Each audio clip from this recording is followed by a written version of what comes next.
The issue, the image does not have a description, appears in your Blackboard Ally accessibility report whenever an image has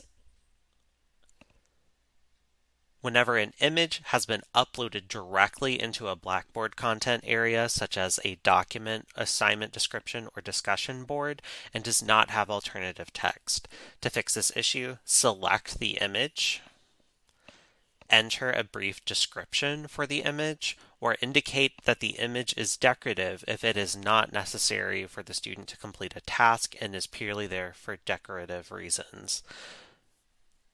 After selecting Add, then your issue will be fixed.